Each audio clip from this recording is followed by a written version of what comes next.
esta es la tercera conferencia, la localización, sistemas de localización por satélite, o navegación por satélite.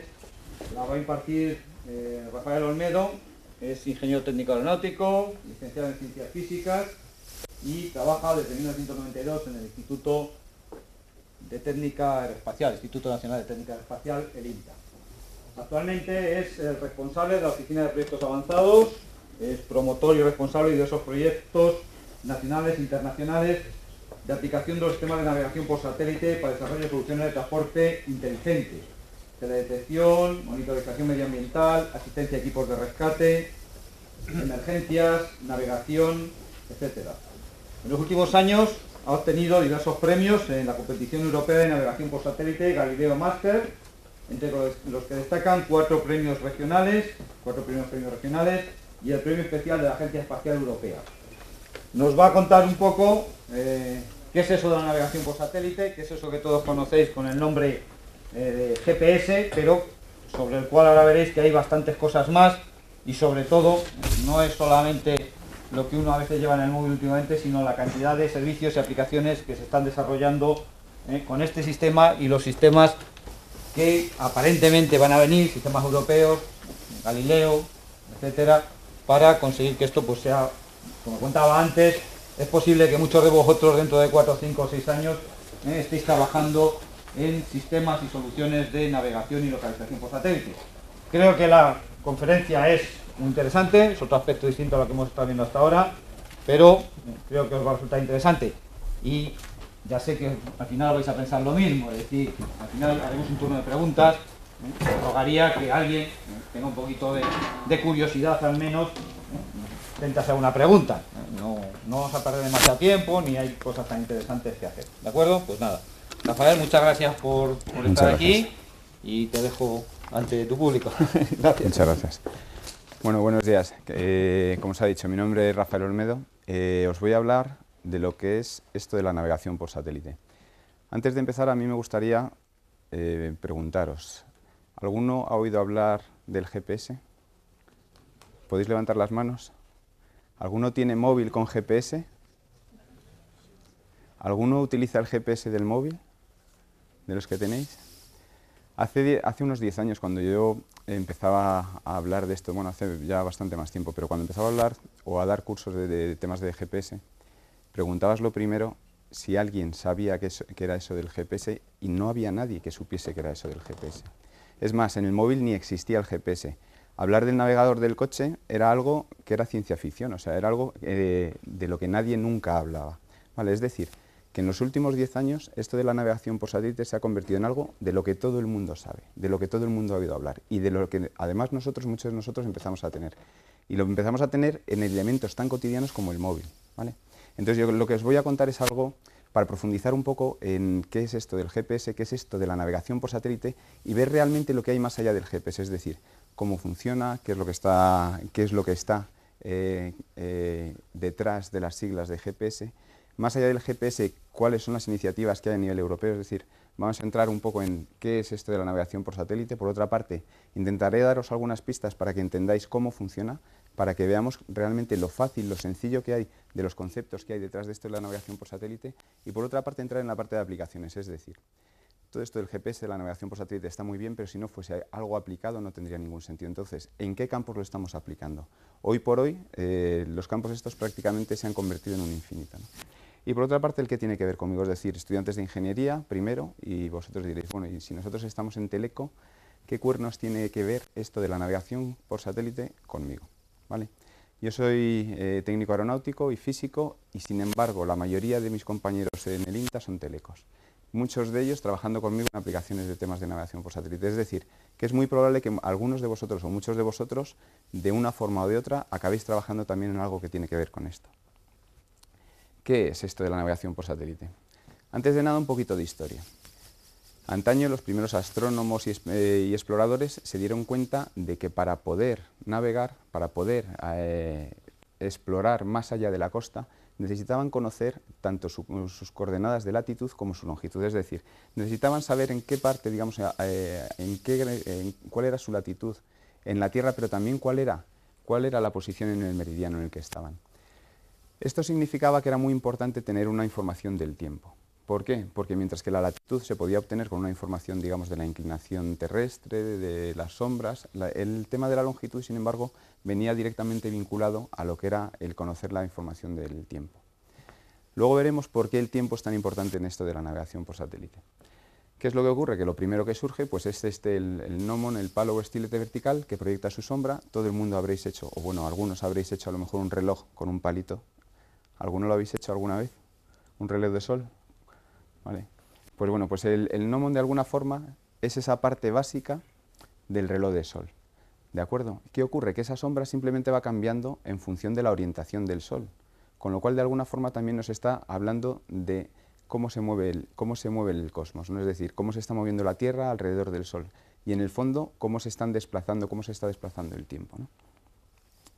La primera vez que uno de los primeros grandes logros que se hizo con el gnomon fue precisamente el que hizo Erastótenes en el siglo III a.C., que fue el de determinar lo que era el radio terrestre. Es decir, de una forma tan sencilla como estudiando lo que era la inclinación de las sombras, podríamos llegar a estimar lo que es el radio terrestre. Eso es algo que está al alcance de todos ahora mismo, es decir, que cualquiera de nosotros incluso podríamos hacer unas pequeñas pruebas y simplemente con esta información de sombras y de inclinaciones de las sombras podríamos llegar a tener una idea de cuál era la sombra, lo que era el radio terrestre. ¿Qué es lo que hizo? Pues en un pozo que estaba en Siena, muy profundo, se dio cuenta de que el Sol entraba únicamente el 21 de junio a las 12 de la mañana. Sin embargo, en Alejandría, mucho más al norte, se dio cuenta que un obelisco que había, utilizaba un obelisco para ver cómo realmente ese obelisco no proyectaba una sombra vertical, es decir, ese obelisco situado más al norte resulta que daba una cierta proyección en la sombra, esa sombra tenía una cierta longitud. ¿Qué es lo que hizo? Determinar lo que era el ángulo de esa sombra a partir precisamente de la altura del obelisco y de la longitud de la sombra, y a partir de ahí fue capaz de hacer esa estimación de lo que era el radio de la Tierra. ¿Vale? Este ángulo, en el fondo, es ese mismo ángulo, ¿no? Y de esta forma ya teníamos lo que era el radio de la Tierra. ¿Qué es lo que hacían los primeros moradores y los primeros expedicionarios? Pues durante siglos, europeos y árabes, lo que hacían era esa navegación costera, es decir, estoy donde realmente me siento seguro. ¿Y dónde me siento seguro? Donde realmente puedo ver qué es lo que hay, dónde está la costa, dónde está la tierra. Y a partir de ahí, pues incluso puedo hacer determinada cartografía, determinados mapas, más o menos, porque voy viendo el recorrido que estoy haciendo. ¿De acuerdo? Pero sin embargo no se alejaban más. ¿Por qué? Porque alejarse más significaba conocer la posición. Y el problema lo teníamos precisamente que mientras que en latitud podíamos tener esa información, no así en longitud. Entonces, ¿de dónde teníamos que sacar esa información de longitud? Pues de lo que se valían, y esto es de lo que se valió precisamente pues, los primeros navegantes portugueses también a finales del siglo XV, pues eran distintos artilugios, distintos mecanismos, es decir, pues desde una corredera y ampolleta para determinar la velocidad, es decir, elementos que se tiraban al agua, se iban contando nudos, se iban contando también las distancias del cordel, de alguna forma al final podían sacar información de lo que eran las velocidades de las naves y hacer lo que llamamos la navegación a estima, es decir, si conoces el rumbo y conoces tu velocidad, más o menos puedes saber la distancia que has recorrido y dónde estás más adelante. Por otra parte, por las sondas, las brújulas muy precarias, unas brújulas muy rústicas, y luego otra serie de elementos como la ballestilla, el astrolabio y el cuadrante. Pero aquí nos faltaba el tiempo, ¿no? ¿Qué es lo que utilizábamos para medir el tiempo? Para medir el tiempo utilizábamos pues, desde estas cubetas con agua, ¿no? Que de alguna forma nos permitían ver cuánto líquido había caído. En el fondo es como un reloj de arena, ¿no? Pero lo que utilizaban era ese agua. O esas velas numeradas que de alguna forma permitían ver cuánto tiempo había transcurrido en un momento dado, o los relojes de arena, ¿no? Entonces, de alguna forma, el tiempo se empezaba a convertir ya en una medida importante, pero sin embargo los elementos que había no eran buenos. No eran buenos los elementos que teníamos para medir el tiempo y era muy importante que pudiésemos llegar a soluciones mecánicas. Aquí es donde ya pues John Harrison en el 93, realmente basado en mucho más desarrollo de mecanismos previo a él, inventa lo que es el cronómetro marino. Es decir, a partir de aquí empezamos a emplear lo que son los relojes mecánicos, ¿vale? Es decir, y estamos hablando de no hace mucho tiempo, ¿no? De hace 200 años, algo más de 200 años. ¿Qué ocurre? Tenemos esa información de tiempo, pero empezamos a necesitar poner referencias globales. Es decir, aquí es donde empieza ya un poco el tema de la globalidad. si nosotros queremos navegar, necesitamos empezar a imponer unas referencias globales a las cosas. Necesitamos una referencia a un patrón que nos sirva. ¿Por qué? Porque antaño tanto las medidas como los tiempos era algo que dependía prácticamente de cada nación, incluso a nivel regional prácticamente. Entonces, ¿qué es lo que necesitábamos? De alguna forma, poder tener una referencia de tiempo que nos fuese útil y que fuese la misma para todos. A partir de ahí, pues surge en la conferencia de Washington en el 84, pues se define también lo que es el tiempo universal coordinado como una referencia universal de tiempo, es decir, una referencia única que todos podamos tener. A partir de este momento ya tenemos esa referencia única y, por otra parte, unos mecanismos de medida del tiempo mucho más precisos. Entramos en el siglo XX. Hemos resuelto el problema del tiempo. El siglo XX se convierte en un caldo de cultivo muy bueno para lo que es precisamente todo lo que son los desarrollos espaciales y es el que va a ser en definitiva la cuna de lo que va a ser la navegación por satélite. ¿Por qué? Por el Sputnik, ese primer satélite que se lanza en 1957 y que tiene mucho más que ver en esto de la navegación por satélite, como luego os lo contaré. Los relojes atómicos, es decir, teníamos esos relojes mecánicos, pero a partir de aquí se empiezan a concebir esos primeros relojes atómicos con una precisión muchísimo más elevada, mucho más alta que cualquier reloj mecánico. Y a partir de ahí, a finales del siglo, pues ya entra en operación lo que es el sistema de navegación por satélite. Lógicamente, todo esto bañado pues, del desarrollo de microprocesadores y algoritmos mucho más complejos y sofisticados asociados a la teoría de la relatividad, el efecto Doppler, etc. ¿Por qué el tema de los relojes atómicos? El estado del arte de los relojes atómicos lo que permite es ahora mismo tener una deriva de un reloj en 60 millones de años. Es decir, que con ese reloj nosotros vamos a desincronizar nuestro reloj un segundo en 60 millones de años. Es decir, que vamos a tener pues, un reloj que nos da un error de un segundo. Si estamos hablando de propagación de las señales o de propagación de la luz o de señales radioeléctricas, estamos hablando que en ese segundo se traducen en un camino de 300.000 metros. ¿Vale? De 3 por 10 a la 8, perdona. ¿Y qué significa eso? Que un microsegundo se convierte en 300 metros. Y con estos relojes atómicos nosotros llegamos a alcanzar esas precisiones de nanosegundos. Es decir, con ese nanosegundo nosotros podemos llegar a poder medir el tiempo con señales radioeléctricas con una precisión de 0,3 metros, con un nanosegundo. Y este es uno de los principales retos precisamente que es el que ha conseguido y el que ha permitido dar pie y dar una solución al tema de la navegación por satélite. ¿Por qué? Porque estas referencias de tiempo y estas medidas de tiempo precisas de alguna forma se traducen en medidas de distancia muy importantes y muy críticas para poder al final poder calcular la posición. ¿El origen del programa GPS? Pues el origen tiene lugar de alguna forma pues, a raíz digamos, de ese programa Polaris, que fue un proyecto de Estados Unidos. Lo que pretendían era tener controladas las posiciones de determinados submarinos que estaban dispersos en los océanos, ¿no?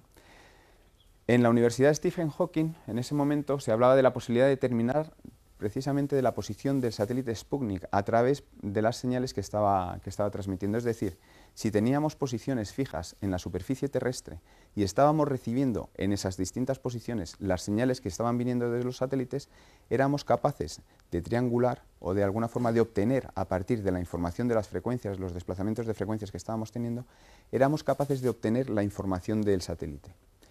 Y esto fue exactamente lo que pasó, es decir, una necesidad de localizar una serie de vehículos, una serie en este caso de submarinos, en la superficie terrestre, y por otra parte, la posibilidad de situar en el espacio un elemento. ¿Qué hicieron de alguna forma cuando coincidieron los investigadores de ambos centros? Darle la vuelta al problema. Es decir, si nosotros a partir de distintos puntos fijos en tierra somos capaces de sacar la posición de un satélite, si somos capaces de conocer posiciones como puntos fijos en el espacio, vamos a ser capaces de conocer posiciones de puntos en la superficie terrestre.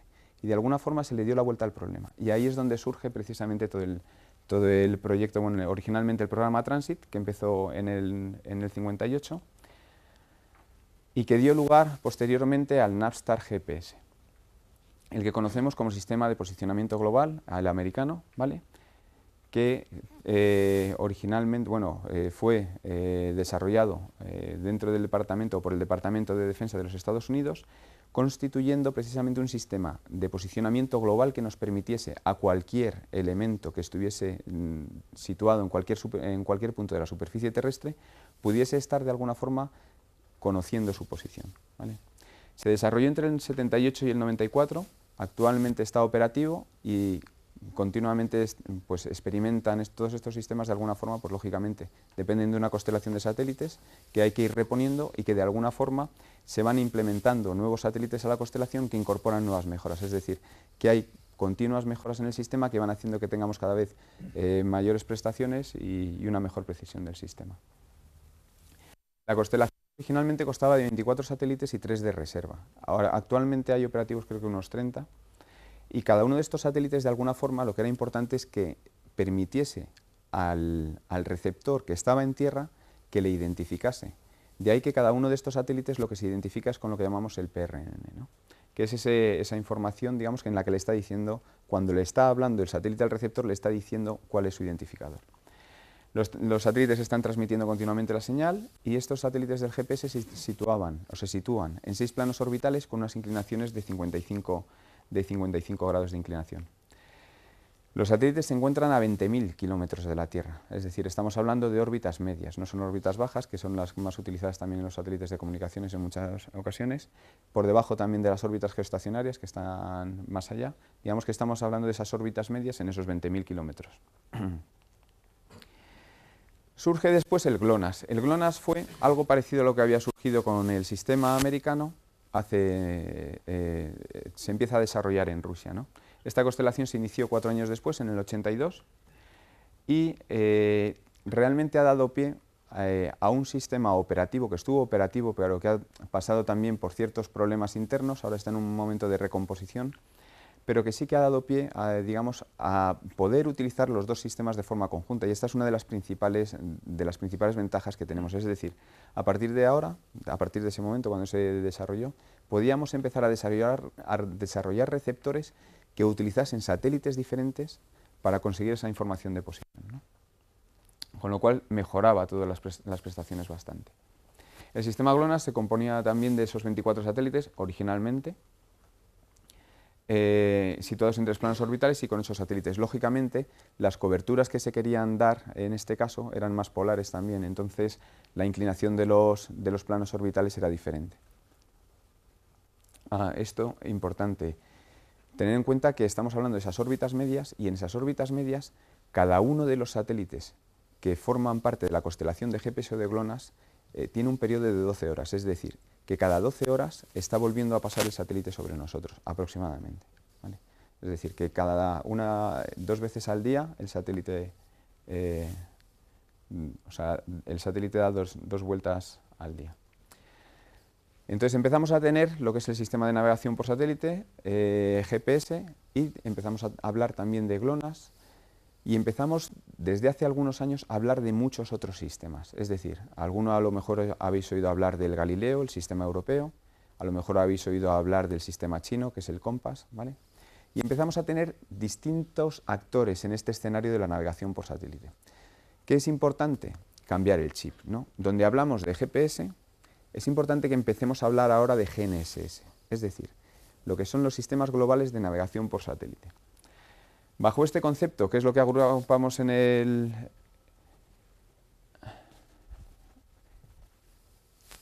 ¿Qué es lo que agrupamos dentro del concepto de navegación, de sistema global de navegación por satélite? Pues hablamos precisamente de todos y cada uno de estos sistemas, es decir, hablamos del GPS, hablamos del GLONASS, hablamos de Galileo, hablamos del COMPAS, pero hablamos de más elementos.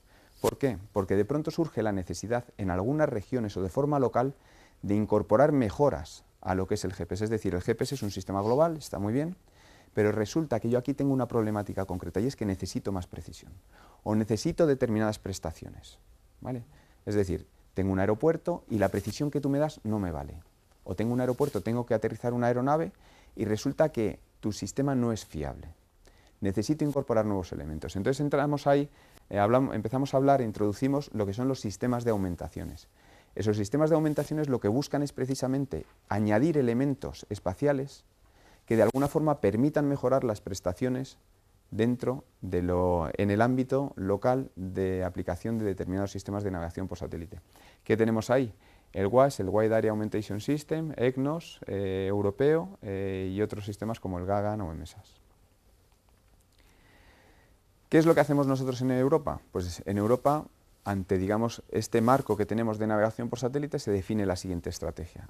Por una parte, tenemos el GPS, pero el GPS tiene limitaciones. Necesitamos darle algo más, necesitamos aportar nuestro propio sistema de aumentaciones.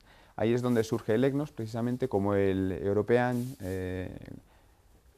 bueno, no sé si lo pongo aquí, European Galileo Navigation Overlay System, European GPS Navigation Overlay System, es decir, un sistema de aumentaciones para GPS, válido, digamos, para GPS y para GLONASS, ¿no?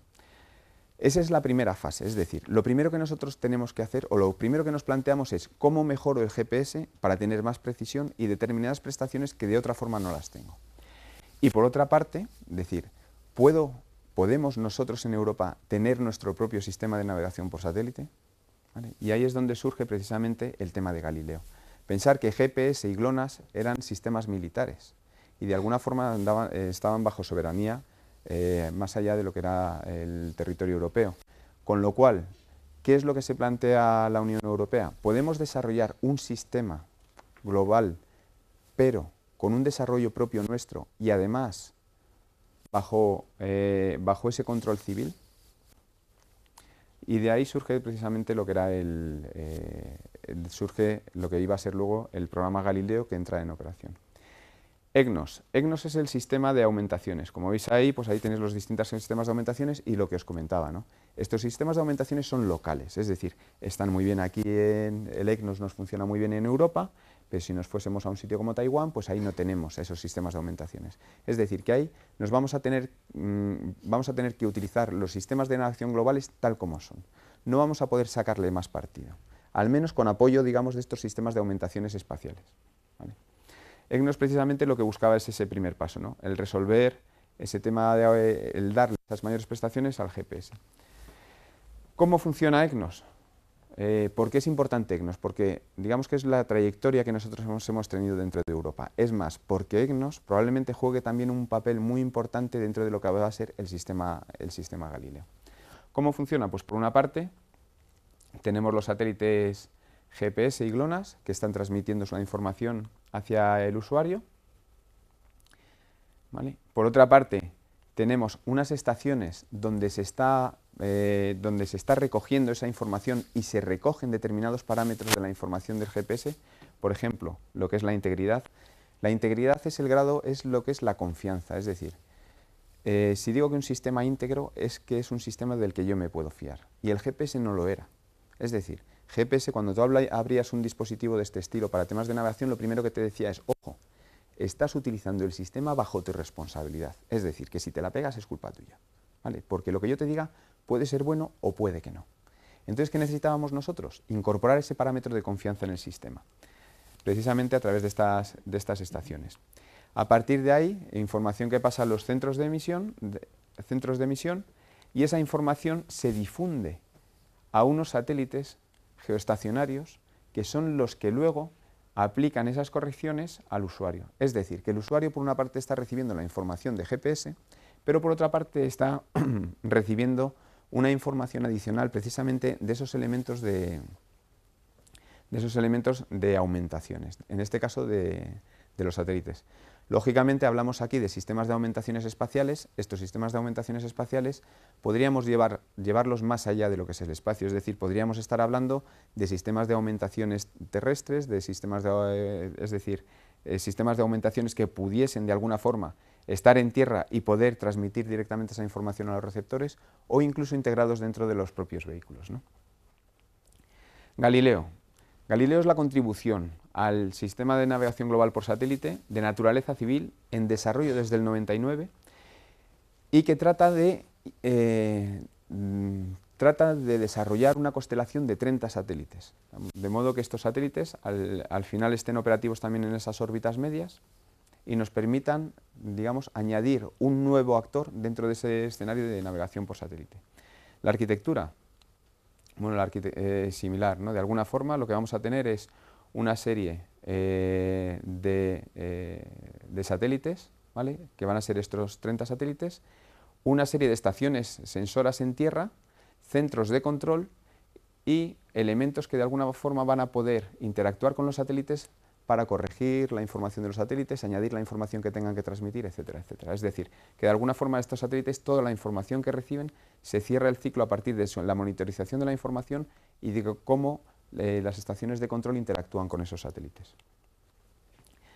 En este caso hablamos de tres órbitas que van a estar también con esa inclinación de 56 grados y en este caso de un periodo algo mayor, de 14 horas, ¿no? Es decir, una vuelta a la Tierra cada 14 horas. El sistema europeo lo que nos va a ofrecer son distintos niveles de servicios. Por una parte vamos a tener un servicio abierto, un servicio comercial, el Safety of Life y el público regulado. Ese servicio abierto va a ser parecido a lo que estamos haciendo ahora mismo nosotros con el GPS, es decir, tenemos un receptor instalado en nuestro móvil y sin más tenemos la información de posición, ¿vale? Y otra serie de servicios adicionales, algunos de ellos de pago, que de alguna forma lo que buscan es dar cobertura a distintos usuarios. ¿Por qué? Bueno, y luego un último servicio que es el de Search and Rescue, ¿vale? Que de alguna forma trata de implementar o darle unas funcionalidades adicionales también a los sistemas actuales de Search and Rescue que están implantadas. ¿Por qué tenemos distintos servicios? Porque distintos usuarios al final requieren distintas prestaciones. Habrá usuarios que el tema de la integridad es crítico, que el tema de los tiempos es crítico, que el tema de la precisión es crítico. Y hay otros para los que no. Es decir, que distintos usuarios tendrán distinta información. Eso significa que el sistema, además desde esa aplicación y desde ese ámbito civil, tiene que buscar también cómo se va a explotar. Es decir, no hay un gobierno que lo apoye detrás y que lo sustente, con lo cual hay que establecer todo el modelo económico que de alguna forma permita que esto evolucione. Ahí tenemos pues distintos parámetros que van a ser por una parte la cobertura, la precisión, la integridad, el control de acceso o garantías de servicio, ¿no? Y cada uno de los usuarios, pues lógicamente, si atendemos a los distintos usuarios, cada uno de estos servicios irá dando una información diferente. ¿Qué es lo que vamos a tener o qué es lo que ya estamos teniendo? Hace poquito, yo no sé si seguíais el telediario, hablaban precisamente del lanzamiento de 2 satélites de la constelación. Creo que fue en el mes de octubre, a finales, no sé exactamente qué día. Pero bueno, hace relativamente poco, 2 nuevos satélites. En realidad ya teníamos dos en órbita, ¿no? Que eran el GOV, el GOV-A y el GOV-B, que lo que buscaban era ocupar el espacio de frecuencias que iban a necesitar esta constelación.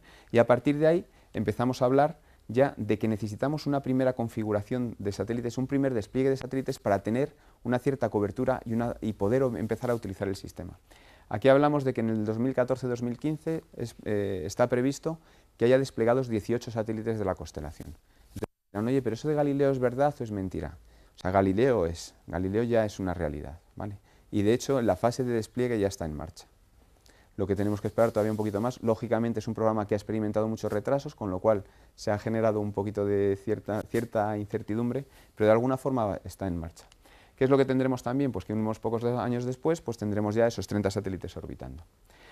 En definitiva, que ya no hablamos de GPS, hablamos de multiconstelaciones, hablamos de lo que es el Global Navigation Satellite System. ¿Por qué? Porque tenemos esos sistemas GPS, GLONASS, Galileo, el sistema chino que también está en desarrollo, que es el COMPAS, y tenemos los sistemas de aumentaciones, ¿de acuerdo? Y empezamos a tener toda esa información ahora mismo, o empezaremos a tener toda esa información disponible en el espacio. Lógicamente, receptores, usuarios y demás tendrán que ir acomodando también al nuevo escenario de multiconstelación que vamos a tener. De modo que los receptores ya no habrá un receptor GPS, seguramente tengamos receptores multisistema, que de alguna forma podamos estar recibiendo GPS GLONASS Galileo, GPS Galileo, etc. Esto ya está en desarrollo, o sea que no estamos hablando de nada nuevo cuando hablamos de esos futuros receptores, porque hoy en día ya se habla de estos receptores precisamente de GPS Galileo. Vosotros que estudiaréis señales, pues el guirigay que hay de señales os podéis imaginar cuál es infinito. Es decir, todo el mundo tiene su pequeña batalla con colocar sus señales dentro de todo este entorno, ¿no? ¿Qué es lo que tenemos hay que hacer ahí? Pues intentar que todo esto funcione, es decir, que unas señales no interfieran con otras, que de alguna forma toda esa información que queremos transmitir para un sistema siga operativa en el marco de todos los sistemas que tenemos, y de alguna forma, al final, aquí hay mucha más ciencia de la que parece, ¿no? Es decir, estamos hablando de cómo se configuran esas señales, pero vamos, a nivel de modulaciones, a nivel de potencias, estamos hablando de transmisiones, y realmente aquí el esfuerzo que se está haciendo es grande, ¿no? Hay mesas a nivel internacional que de alguna forma se reúnen precisamente para estudiar esa compatibilidad de todos los sistemas. ¿Por qué? Porque cada uno lo que hacemos es, yo a nivel europeo despliego mi constelación, pero es que Estados Unidos tiene el suyo, los rusos tienen los suyos y los chinos van a tener los suyos. Entonces al final todo eso tiene que estar armonizado. ¿Cómo funciona? ¿Qué es lo que nos ofrece el GPS? El GPS nos ofrece, por una parte, un servicio de posicionamiento y de tiempo en toda la superficie terrestre. Este servicio de localización nos lo dan a usuarios civiles con unas prestaciones limitadas, pero también a usuarios militares con unas prestaciones más avanzadas. Para eso, el GPS lo que utiliza son distintas señales, es decir, una señal civil, pero también una señal militar. Una vez que nosotros conocemos la posición en la superficie terrestre, las aplicaciones son infinitas. Es decir, cualquier cosa que nos permite saber dónde estoy, al final tiene una utilidad para cantidad de cosas. El segmento espacial, en el caso del GPS. El segmento espacial, esto sería la traza que hace uno de los satélites, esta sería la huella que uno de los satélites estaría, es decir, lo que iluminaría un satélite de la superficie terrestre. Y todo este enjambre de aquí pues viene a ser lo que es la configuración de satélites de GPS. ¿Vale? Por otra parte, está el centro de control, el segmento control, es decir, estábamos hablando del segmento espacio como esa configuración de satélites, el segmento de control que se encarga precisamente de monitorizar y controlar toda esa información y pasársela y actualizarla a los satélites, y por otra parte los usuarios, cualquiera de nosotros que de pronto tenemos un receptor, cualquiera de nosotros o cualquier elemento que tiene un receptor se convierte en usuario del sistema. ¿Vale? ¿Qué es lo que hace el satélite GPS? El GPS está transmitiendo la siguiente información. Por una parte transmite unos códigos y por otra parte transmite un mensaje de navegación. ¿Por qué transmite esos códigos? Porque esos códigos son los que él va a utilizar, los que el sistema va a utilizar para calcular las distancias. Y por otra parte transmite un mensaje de navegación, porque a través de ese mensaje de navegación nosotros estamos obteniendo la información de los satélites. ¿Vale? Los códigos que tenemos pues, son el código P y el código CA. El código P es encriptado, el código CA es un código abierto. Y toda esta información y luego el mensaje de navegación junto con estos códigos, toda esta información la está transmitiendo a través de dos frecuencias, lo que llamamos la frecuencia L1 y la frecuencia L2. Y cada una de estas frecuencias es la que podemos estar recibiendo en los receptores. Habrá receptores que estén preparados para recibir solamente la frecuencia L1, habrá otros receptores que puedan permitir que estén preparados para recibir ambas frecuencias. Y de alguna forma, pues habrá receptores que también puedan manejar la información de código, ¿vale? Y lógicamente tendrán que manejar la información de los mensajes de navegación. Vamos a ver para qué. ¿Vale? Esto, bueno, es un esquema realmente de cómo se configura toda esa información de señales, es decir, esos códigos que se van generando y que de alguna forma son modulados tanto por la L1 como por la L2, ¿vale? Para generar la información que al final está transmitiendo el satélite. El mensaje de navegación lo que transmite es la información de tiempo y sincronización de los satélites, unos datos de efemérides, que es la posición en la que se encuentran los satélites, y otra serie de datos adicionales, ¿no? Que es el almanaque, correcciones de tiempos, datos relativos a la ionosfera, información de salud del satélite. Es decir, el mensaje de navegación es el que de alguna forma está empaquetando determinada información que tiene el satélite y que nos la puede hacer llegar al usuario. ¿Vale? Este es el mensaje de navegación, también compuesto por distintas tramas, ¿vale? Y con distintas palabras, con lo cual al final, digamos que toda esta información es la que llega al receptor. Entonces, ¿cómo calcula la posición? El problema que tenemos es relativamente sencillo, es decir, quiero conocer mi posición. Y os acordáis que estábamos hablando de que lo primero que necesitábamos era desplegar unos satélites cuya posición conociésemos. ¿Por qué?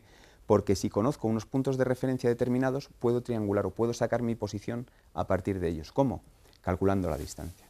Es decir, si yo tengo determinados puntos en el espacio, de los que sé cuál es su posición, y además puedo establecer o puedo conocer cuál es la distancia, de alguna forma yo me estoy situando en una esfera alrededor de esos puntos, de cada uno de esos puntos.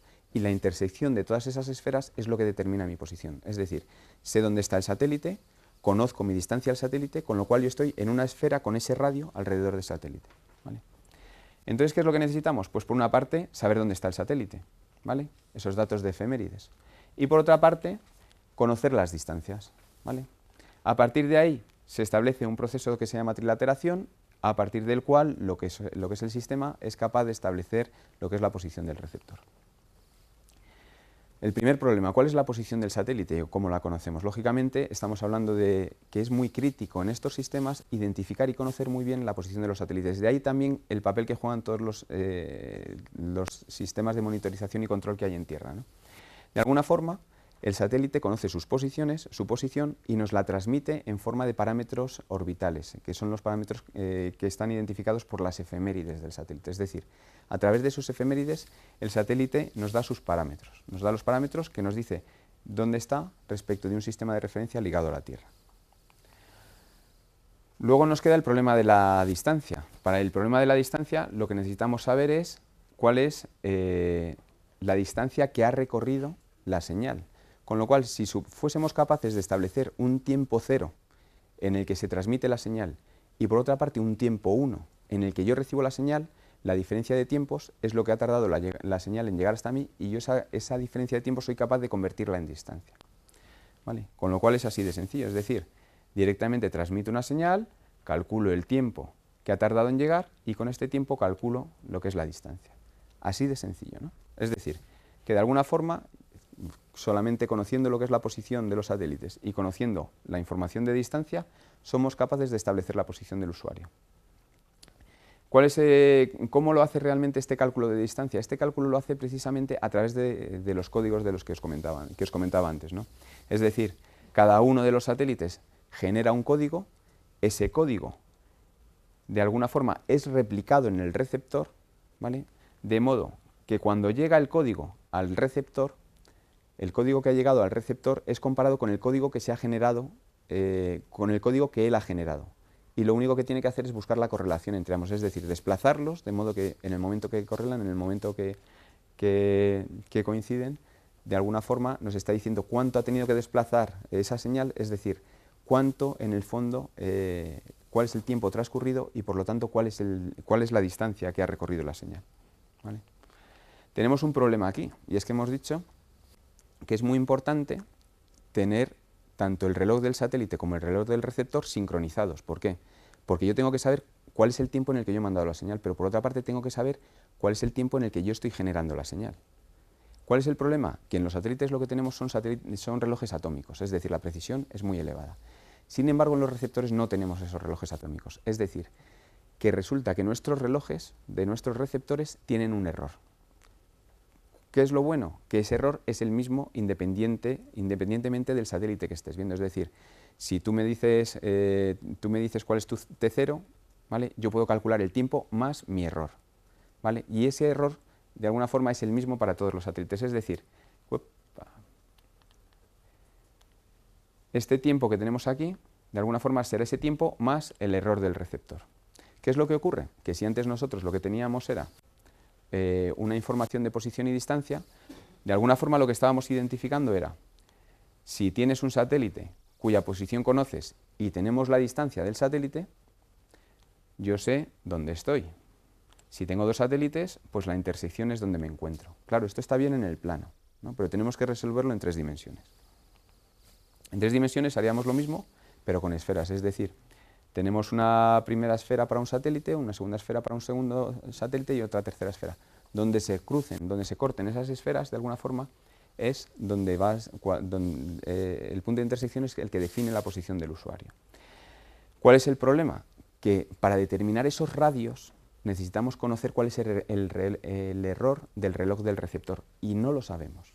¿Qué es lo que hacemos? Introducimos un cuarto satélite. Introducimos un cuarto satélite y este cuarto satélite lo que nos permite es introducir una nueva ecuación, ¿no? Una nueva ecuación en la que la incógnita del tiempo es común a todas las ecuaciones. Y a partir de ahí, digamos que ¿cuáles son nuestras incógnitas? Pues por una parte, cuál es el error del reloj de nuestro receptor y por otra parte, cuáles son nuestras 3 coordenadas. Es decir, que cada vez que nosotros en un receptor calculamos la posición, encima nos estamos sincronizando con las referencias de tiempo atómicas. Es decir, que resulta que el receptor GPS, además de ser un sistema que te está dando una posición muy precisa, resulta que está manejando una referencia de tiempo, una información de tiempo, como si tuvieses un reloj atómico en las manos, ¿vale? De hecho, muchas de las aplicaciones que hay a nivel de GPS, de los sistemas de navegación por satélite, pues son precisamente esta, ¿no? El identificar precisamente dónde está, el tener o el trabajar precisamente con la información de posición. La determinación del receptor, la determinación de la posición del receptor se ve afectada entonces por distintos parámetros. Por una parte, tenemos un error debido a que la señal tiene que atravesar la atmósfera. Por otra parte, tenemos unos posibles, más que errores, digamos, problemas en el caso de que la señal no nos llegue. ¿Por qué? Porque se ve obstaculizada por determinados elementos, lo que nos pasa en los cañones urbanos, ¿no? Es decir, en el fondo es como si estuviésemos viendo estrellas, ¿no? Si necesitamos o queremos ver estrellas, necesitamos irnos a un sitio muy despejado, y al receptor le pasa lo mismo. Es como si de alguna forma lo que necesitase es ver el cielo, cuanto más despejado mejor. ¿Por qué? Porque en cuanto más despejado esté, más satélites voy a poder ver. Y luego, por otra parte, hay un factor que es el de la geometría, que también afecta mucho, y eso lo vamos a ver a continuación, ¿no?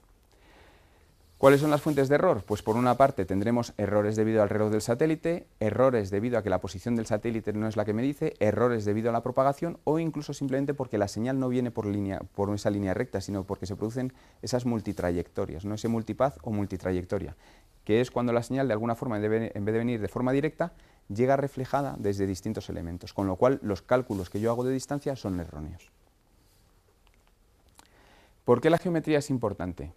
Pongámonos en el caso de estos dos satélites, con una configuración relativamente próxima. Hemos dicho que tenemos un cierto error en el cálculo de la distancia, es decir, que yo puedo estar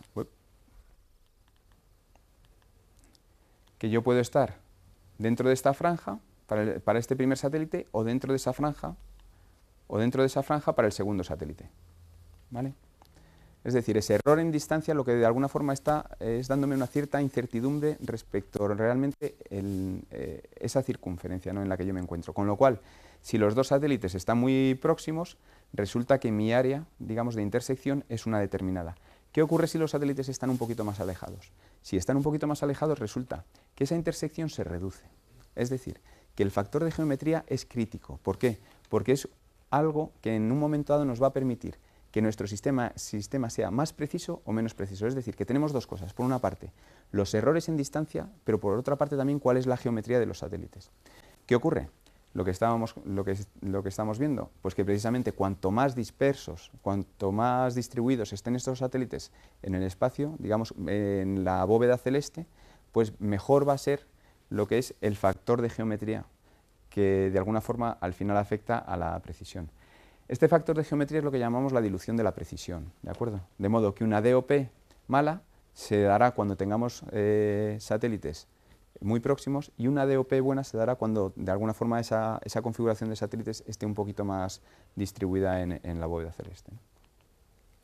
Vale, este es el esquemilla un poco. Este es el típico caso de lo que se produce en los cañones urbanos, donde aparte, digamos, de los rebotes, vamos a tener una geometría muy mala, mientras que lo que son aplicaciones marítimas o en aire libre, pues lógicamente la precisión siempre va a ser mucho mejor. En definitiva, que el error del sistema se debe a dos factores fundamentalmente. Por una parte, el error en distancia y ese error en geometría. Esto es lo que llamamos el error probable estimado, es el error equivalente en distancia, y por otra parte, la dilución de la precisión, que es el factor de geometría, ¿vale?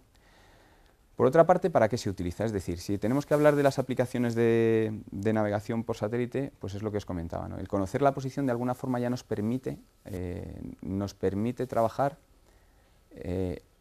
utilizando lo que son los equipos en prácticamente cualquier aplicación que podamos hacer al aire libre, ¿vale? Si vemos los campos de aplicación, pues bueno, aquí hay señalados distintos campos, como son el tema de comunicaciones, circulación y navegación, basados en localización, búsqueda y rescate, geodesia, tiempo y sincronización, aplicaciones militares, socioturismo, navegación indoor, control, ¿vale? Vale, esto es más o menos lo que es el uso que tenemos. En el 2020, ¿qué está previsto? Pues si hace algunos años nadie hablaba del GPS, y menos el GPS metido en un smartphone, dentro de algunos años no habrá smartphone que no tenga un sistema de navegación por satélite incluido, ¿vale? Es decir, que lo que son las aplicaciones, lógicamente, van a ir incluso mucho más allá, ¿no? En el 2020, pues 3.000 millones de receptores de navegación por satélite. Esto es una pasada. O sea, es una pasada la cantidad de... O sea, lo que es el mercado, cómo ha ido creciendo en todo lo que significa el tema de la navegación por satélite, pero tanto a nivel de tecnología como a nivel de aplicaciones, ¿vale? Si entramos en aplicaciones concretas, por ejemplo, el tema de las aplicaciones marítimas, pues en las aplicaciones marítimas, pues fijaros la problemática que tenemos, ¿no? En un barco, pues la problemática que podamos tener es diversa, ¿no?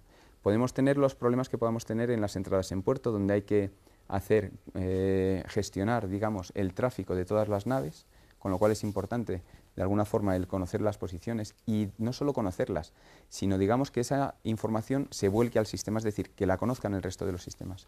Ahí hay sistemas ahora mismo como es el ICE, en aplicaciones marítimas, que precisamente busca localizar e informar al resto de embarcaciones también de esa proximidad, para determinados tipos de embarcaciones, ¿no? En búsqueda y rescate, pues están las distintas balizas que se utilizan también para gestionar lo que son las llamadas de alerta o de rescate o de emergencias desde las embarcaciones, de modo que esas balizas de alguna forma nos permitan poder transmitir esa información de dónde se encuentra una embarcación y poder enviar a los equipos de rescate. Lógicamente estamos hablando de localización, con lo cual todo lo que es la navegación que podamos desarrollar con cualquier embarcación, pues al final es algo que podemos hacer. ¿Nosotros en qué estamos trabajando ahora? Pues por ejemplo, a nivel de séptimo programa marco, estamos trabajando precisamente en el desarrollo de un sistema cooperativo de navegación en zonas congestionadas de tráfico marítimo, es decir, en puertos, navegación en canales, ¿vale? Y de alguna forma por la problemática que tienen, es decir, que se puedan dar casos de colisiones, por ejemplo, entre embarcaciones por situaciones de mala visibilidad o meteo o simplemente por errores del tipo que sea, ¿vale? Y a día de hoy, digamos que la tecnología está muy madura como para poder resolver todo eso. Por otra parte, aplicaciones de geodesia, ¿no? Esta es una aplicación también muy importante, es decir, nuestro planeta es un planeta vivo. ¿Os acordáis lo que ha pasado hace poquito con Japón, en el terremoto de Japón, que se hablaba precisamente que se había desplazado unos cuantos centímetros, ¿no? ¿Cómo al final yo sé que las cosas se están moviendo? ¿Vale?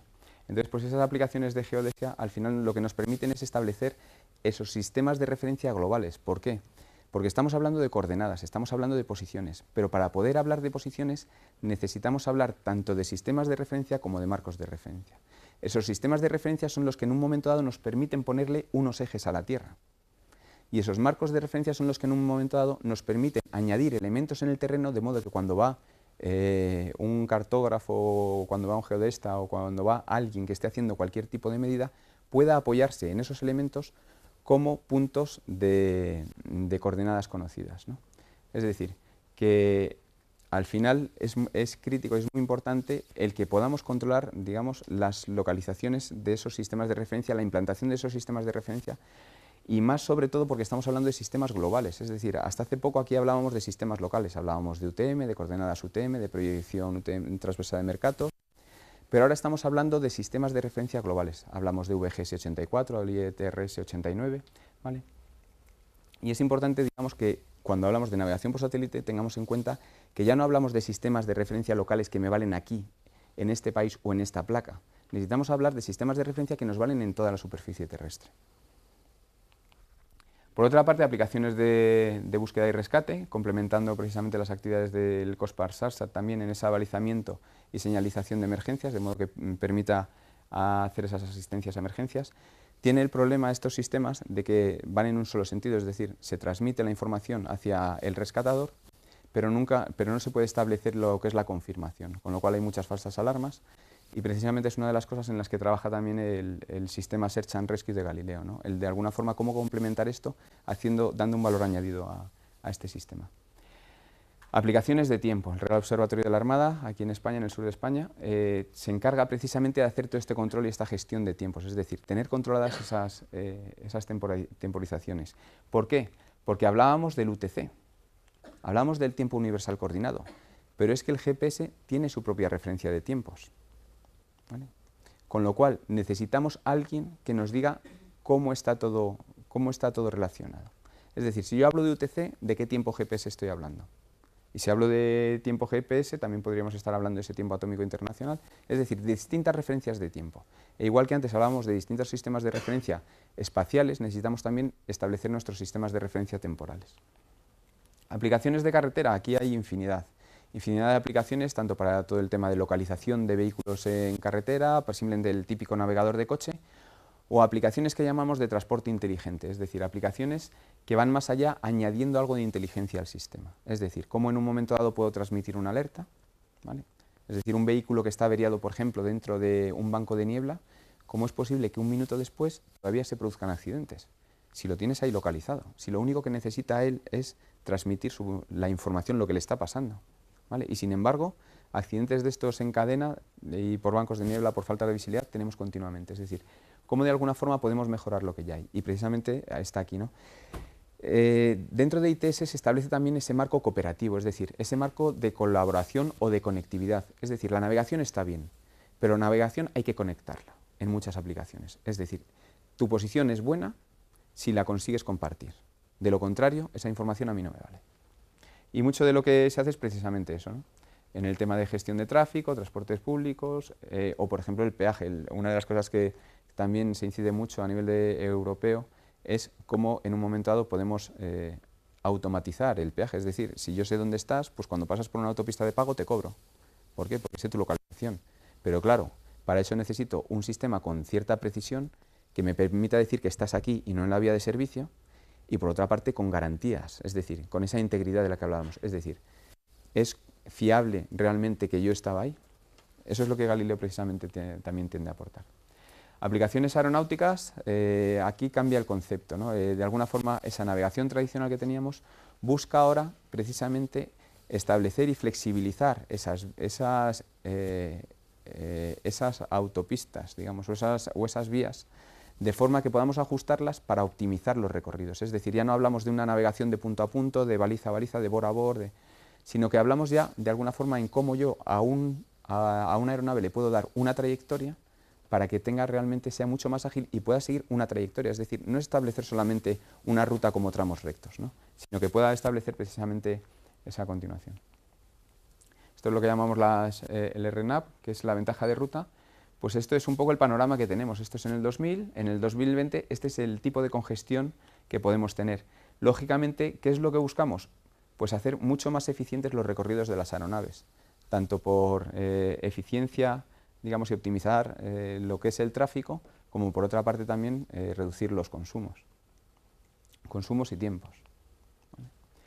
Servicios basados en localización, pues aquí tenemos también infinidad. Un servicio basado en localización al final es dar un servicio personalizado al usuario aprovechando que sé dónde está y que tiene capacidad para comunicarse, ¿vale? Y a partir de ahí empezamos a hacer lo que sea, ¿no? Es decir, podemos darte información medioambiental, es decir, como tú estás aquí, ¿vale? Pues la información medioambiental que tú tienes que recibir es la que está vinculada a tu emplazamiento, ¿vale? O como estás aquí, te voy a freír con publicidad de toda esta zona, o te voy a decir dónde están los restaurantes más adecuados, etc. O simplemente, como tú llevas un receptor, ¿vale? Pues vamos a permitir a los demás que sepan dónde estás.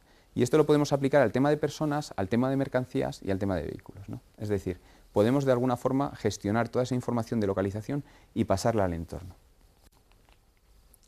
En servicios basados en localización, pues por ejemplo, hay iniciativas como el ECOL, que de alguna forma lo que buscan es transmitir una información de emergencias basada precisamente en esa localización cuando hay algún tipo de accidente, dispositivos de seguimiento o sistemas de navegación que nos permitan establecer esos marcos cooperativos de navegación, por ejemplo, en carretera.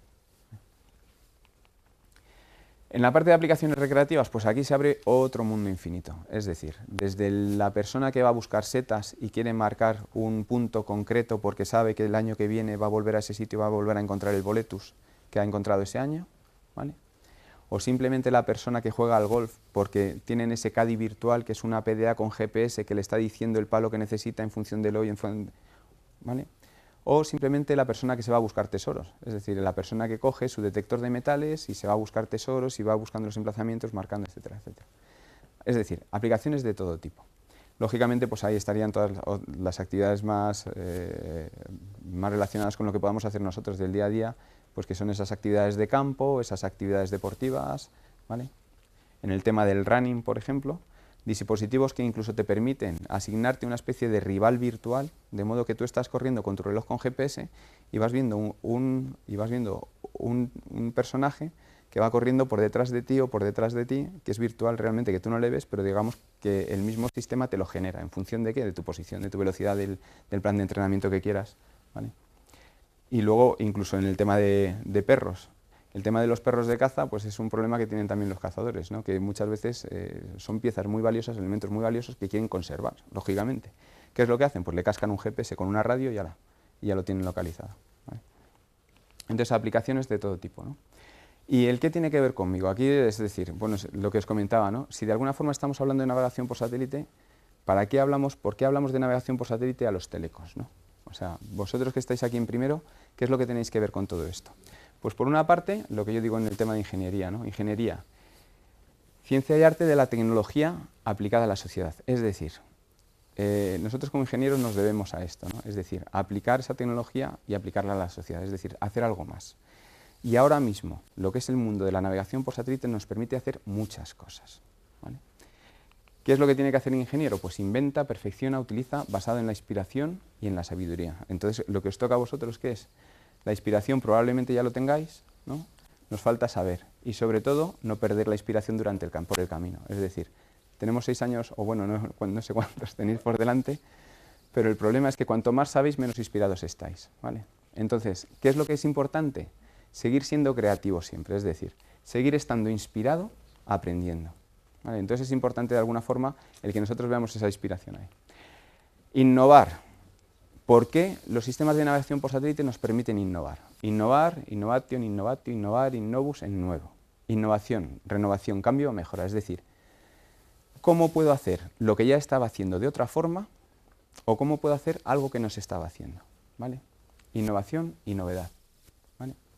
Es decir, que el tema de la navegación por satélite nos va a permitir hacer muchas cosas. Fijaros en una cosa, el tema de la navegación por satélite es mucho más allá que localización. Significa que lo que nosotros vamos a tener es una fuente de elementos gratuitos, disponibles, que nos están transmitiendo mucha información. Nos están transmitiendo señales. Esas señales, lógicamente, hay gente que las está utilizando ¿para qué? Para estudiar la ionosfera, para estudiar la troposfera, ¿vale? Nos está dando una información que se está... o simplemente, ¿por qué? Porque la reflexión de lo que es la señal GPS en el mar nos da el nivel del mar o nos permite estudiar su rugosidad, es decir, nos permite sacar mucha más información, es decir, que es mucho más que localización, ¿no? Es decir, con esto del GPS, ¿qué cosas podemos hacer diferentes de lo que estamos haciendo, ¿no? Entonces, ¿qué es lo que tenemos ahora? Que claro, yo os he hablado de lo que es esto de la navegación por satélite, pero estaréis diciendo ya, pero es que para cuando yo acabe, esto ya se habrá muerto. Pues no, porque esto sigue evolucionando. Es decir, que resulta que nosotros, cuando ya se ha diseñado el primer sistema y se ha empezado a fabricar, lo siguiente es empezar ya a pensar más allá. Es decir, antes incluso de lanzarlo, antes de que tengamos el Galileo ya operativo, tenemos que pensar ya en qué es lo que vamos a necesitar después. ¿Qué es lo que va a necesitar nuestro sistema y qué es lo que nuestros usuarios nos van a pedir? ¿Por qué? Porque hemos cerrado una fase en programas espaciales, las cosas tienen unos tiempos largos, es decir, se cierran unos diseños, hay unos desarrollos, hay unas calificaciones de dispositivos, de elementos, etcétera, y hay un despliegue. Todo eso supone un tiempo largo, es decir, que cuando el sistema llega a estar operativo, el problema es que ya hay muchas cosas nuevas que hay que hacer. Y eso es lo que de alguna forma nos planteamos, ¿no? Es decir, todo esto de la navegación por satélite está bien, pero de alguna forma hay que establecer ya qué es lo que vamos a necesitar el día de mañana, ¿vale? A nivel de señales, a nivel de aplicaciones, etcétera. ¿Qué es lo que ha servido de impulso en esto de la navegación por satélite? Hace muchos años, cuando yo empecé a trabajar con el tema de GPS, el GPS para mí era una tarjetita que tú le conectabas un conector a través de un puerto serie y directamente sacabas unas tramas, ¿no? ¿Qué es lo que ocurre? Que nosotros teníamos precisiones de 100 metros. ¿Por qué? Porque había unos errores intencionados que el Departamento de Defensa de Estados Unidos había metido al sistema. En el año 2000 los quitó, ¿vale? Y de pronto dijo, oye, donde a ti antes te estaba diciendo que tenías una precisión de 100 metros, ahora, sin que tú me pagues nada y sin que me lo hayas pedido por favor, yo te doy 10 metros. Es decir, que con un GPS de pronto en cualquier parte de la superficie terrestre nos acabamos de convertir en personas que somos capaces de identificar la posición de cualquier cosa con una precisión de 10-15 metros. Eso es la bomba. Es más, si tenemos un sistema de aumentaciones, resulta que esa precisión la estamos reduciendo a 2-3 metros. Eso es la bomba. Es más, si resulta que nuestro receptor es bueno o podemos aplicarnos a ayudarnos en otras ayudas, podemos utilizar ayudas locales, resulta que nuestra precisión la podemos pasar a ser de unos pocos centímetros. Y eso es la bomba. Es decir, dónde estamos, cuál es nuestra necesidad y hasta dónde podemos llegar. ¿Vale? Entonces, ¿qué ocurre? Que precisamente todo eso es lo que nos permitía de alguna forma el añadir muchas más aplicaciones al sistema de navegación por satélite. Por otra parte, las técnicas diferenciales, es decir, yo no sé dónde estoy. ¿Por qué? Porque estoy aquí pero tengo un error de 10-15 metros. Pero sin embargo, ese elemento que está fijo sí sabe dónde está y tiene el mismo error, con lo cual él me puede decir cómo es el error que yo tengo que corregir. Esas técnicas diferenciales lo que nos permiten es transmitir esa información a los otros receptores para que de alguna forma mejoremos nuestra precisión.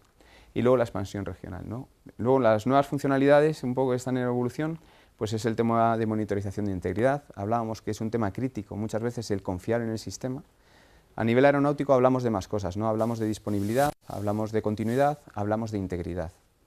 Es decir, tener el sistema, tener el servicio siempre disponible, que esté continuo y que no nos dé errores, y por otra parte que además sea fiable. Es decir, que yo pueda confiar en él. ¿Vale? Y luego el innovar a través de nuevos retos, ¿no? Los sistemas de navegación, pues que están cambiando y eso implica, por una parte, nuevos retos, es decir, hacer cosas antiguas de distinta manera, resolver antiguos problemas con una visión nueva, y por otra parte, desarrollar nuevas aplicaciones. ¿Vale?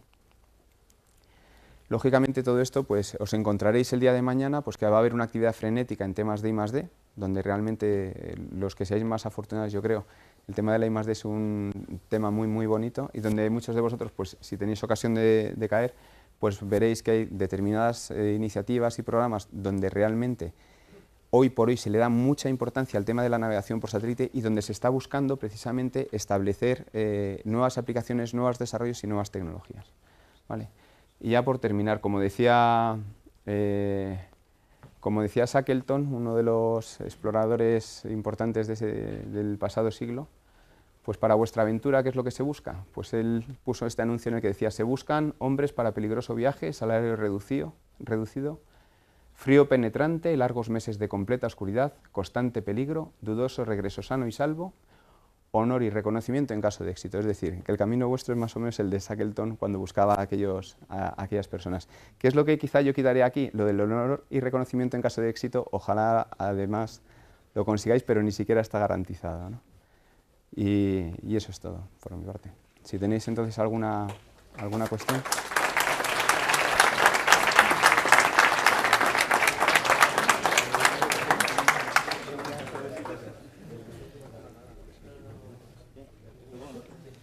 Bueno, ¿alguna pregunta?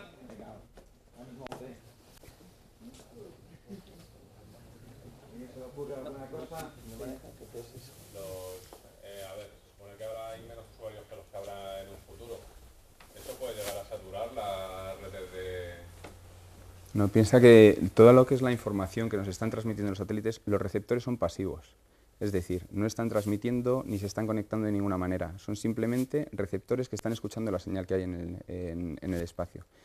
Es importante todo el tema de compatibilidad de señales, pero mientras esté coordinado, digamos, la distribución de los satélites a nivel de señales y mientras haya complementariedad y no hay interferencias, realmente los receptores tienen garantizada la recepción. Es decir, no porque haya más receptores va a haber problemas. Es como quien tiene una emisora de radio, ¿vale? No porque haya más emisoras de radio va a haber problemas. No una emisora, no, un receptor de radio, quiero decir. Antonio. Sí, bueno, darte las gracias por la excelente charla que nos has dado. Quisiera preguntarte, dado que estos que has explicado magníficamente tienen su origen, digamos, en aspectos militares, evidentemente supongo que distintos países quisieran de alguna manera interferir sobre ese sistema para su organización. Entonces, esta es una primera cosa, vamos, que me preocupe, pero ¿hay algún sistema, digamos, para anular todas estas Bueno, ya sabes, desde el punto de vista militar, supongo? En esto de la guerra electrónica está el tema de medidas y está el tema de contramedidas y está el tema de contramedidas. Es decir, cada uno de alguna forma trata de degradar, el otro trata de protegerse. Nosotros a nivel un jammer, o sea, digamos, algo que pueda deshabilitar la información que estamos recibiendo nosotros a nivel de GPS en un entorno de 1 kilómetro, es un cacharro relativamente barato que ocupa el tamaño de una lata y nos puede hacer que desactivemos lo que es la información de GPS en 1 kilómetro. ¿Qué es lo que ocurre? Que precisamente el desarrollo militar que originalmente tenía el GPS lo que buscaba era, por eso, digamos, esos usuarios civiles por un lado y esos usuarios militares. Es decir, a mí no me importa si alguien en un momento dado afecta al usuario civil, pero yo quiero estar cubierto como usuario militar, ¿vale? ¿Qué es lo que buscaban precisamente? Señales diferentes, más robustas. Los códigos militares son mucho más largos, es decir, el código civil es mucho más corto, tiene unas formas, digamos, de engancharse al código relativamente sencillas, pero más vulnerables. Y de alguna forma lo que es esa parte militar lo que buscaba es precisamente dar esa robustez al sistema. ¿Qué hace Galileo? Galileo ya tiene un sistema público regulado, que es el Public Regulated Service, es el servicio público regulado. En ese servicio público regulado es como de alguna forma voy a dar servicio a todos esos efectivos de emergencias, de seguridad o militares, y que en un momento dado tenga que garantizar que nadie les va a degradar su información. Y tenemos señales diferentes, es decir, las señales que vamos a utilizar en los servicios públicos regulados, las encriptaciones, las codificaciones van a ser diferentes. ¿Qué es lo que buscamos? Garantizarlos. Proyectos digamos, de interferir la señal GPS, pues hay muchos, y ya no solo de interferir, sino incluso de engañar, lo que llamamos el jamming y el spoofing, ¿no? Lo que es el jamming, digamos que te inhabilito, con lo cual no recibes la información, pero por otra parte también te puedo engañar, es decir, que en un momento dado tú piensas que tu información es buena y hago que te estrelles porque la información que tú estás recibiendo en realidad es falsa. Entonces, claro, contra todo eso al final es un poco la guerra esta que hay dentro digamos, de guerra electrónica, medidas contra medidas, etcétera. ¿Vale? Pero sí, efectivamente es un punto crítico y hoy por hoy digamos que no está resuelto, pero es como si alguien quiere interferirte con el equipo de radio que tienes en casa. ¿Vale?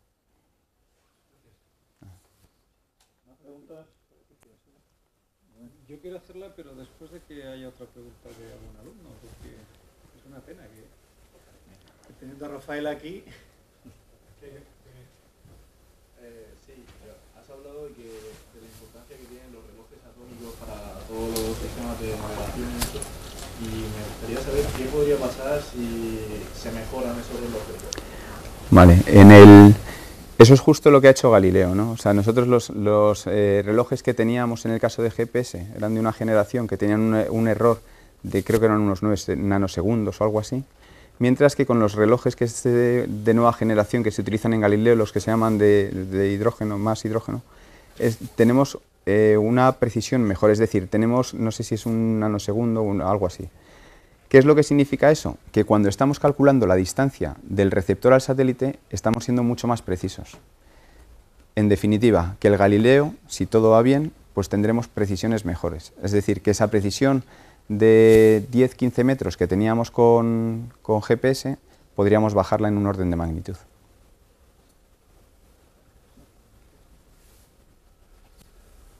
¿El GPS y el radar es de la misma naturaleza o no tienen nada que ver?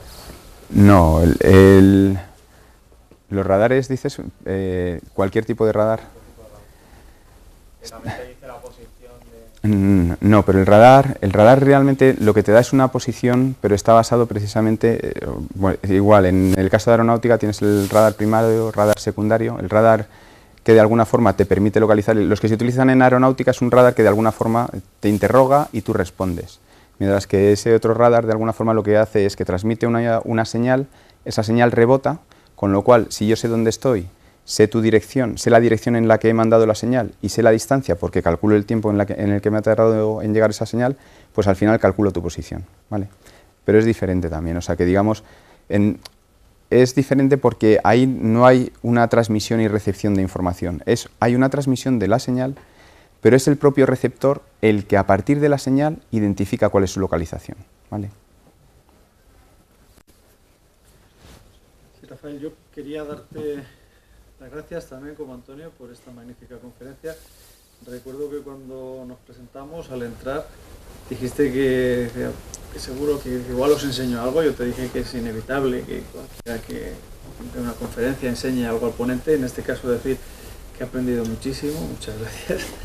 Y yo tengo dos preguntas, espero que no supongan ningún marroncito para ti. Una es una curiosidad que se me ha ocurrido, digo, ¿cuál es la potencia de las señales de GPS? Supongo que es muy breve, pero eso relacionándolo con lo mucho menos que dura la batería de tu móvil cuando llevas activado el GPS, ¿no?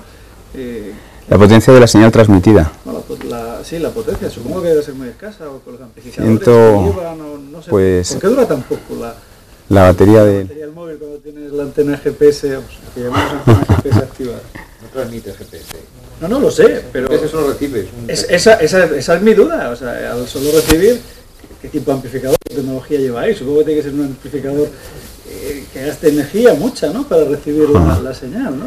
Pero nosotros hace poquito trabajamos precisamente en un proyecto en el que se ponían dispositivos de localización y comunicaciones embarcados que han estado operativos con una batería normal durante varios meses, durante 6 meses. Es decir, que todo tiene eso aquel, ¿no? Y en el caso de los móviles también hay mucho más allá, ¿no? Porque luego está el tema de la conexión de datos, está el tema del wifi, está el tema... En el caso del GPS sí que es cierto que es uno de los grandes caballos de batalla, ¿no? El de cómo optimizar precisamente cómo hacer más eficiente energéticamente lo que son los dispositivos.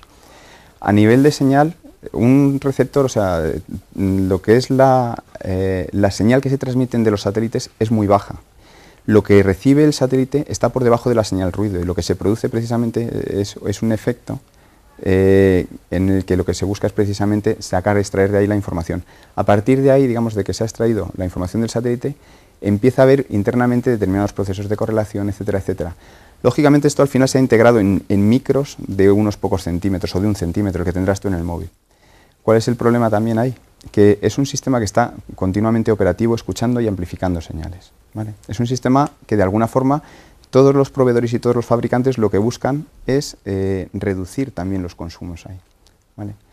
Pero que el que consuman menos, pues es como si tienes una FPGA o un micro... En el sentido de la oportunidad de decía Rafa, dice, no, si es que no envía nada. Y bueno, claro, es que es lo curioso, que algo que recibe necesite tanta energía, ¿no?, para recibir y decodificar y procesar. Pero yo creo que no es tanta, no te sé decir exactamente, pero vamos, nosotros con los micros que trabajamos ahora en algunas aplicaciones no es tanta. Yo te hablo de comparativamente. Sí. La antena de GPS la quitamos enseguida porque a mí al menos gasta bastante batería.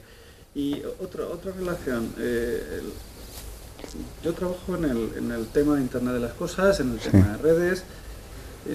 Claro, la relación que existe entre este AGPS, información ampliada, y tener esa red de redes donde todo está conectado, te hablo de las motas de polvo, entiendo que esto es total, ¿no? Entiendo que parte de estos sistemas de navegación pasará también por contemplar cómo se integra con Internet de las Cosas. Nosotros, muchos de los proyectos en los que yo ando metido ahora, está precisamente en ese control de localización y compartir posiciones, es decir, pasarla al sistema, digamos, toda esa información.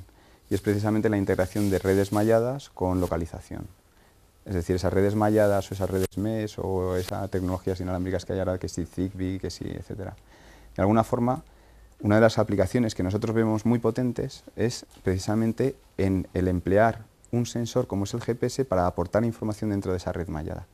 Y a partir de ahí, del tipo que sea. O sea, la información ya y las aplicaciones pueden ser ya... Y al revés también. En el caso de... Que los sistemas de AGPS que cojan información de esa red y que la usen para ellos funcionar. Sí, bueno, sí, no, ahí el mundo es infinito, o sea, el campo es infinito, pero piensa ahora mismo las aplicaciones que hay de tráfico, por ejemplo, lo que hacen es utilizar al sensor, digamos, utilizar al receptor como sensor del ambiente o del entorno. Es decir, tú tienes un receptor, con lo cual yo por una parte sé lo que estás haciendo, sé tu localización y a partir de ahí puedo extraer información. En ambientes hostiles o en tráfico, lo que sea, lo que están haciendo ahora muchas aplicaciones de tráfico es extraer la información del usuario, que es un sensor del entorno, y sacar de él la información que quieres, lo que dices tú, para información, para añadirle más prestaciones al sistema, para sacar información de tráfico, para gestionar emergencias, para lo que sea, ¿sabes?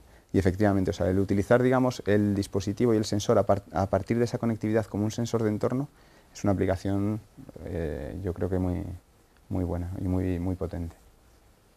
Hasta donde la imaginación quiera, ¿no? Ellos, los alumnos, no sé si te ha comentado Rafa, tienen que hacer como trabajo de la asignatura en grupo una propuesta innovadora. Aquí, chicos, tenéis también vuestro campo para pensar, ¿no? es grande, desde luego. Sí, sí. ¿Alguna pregunta más?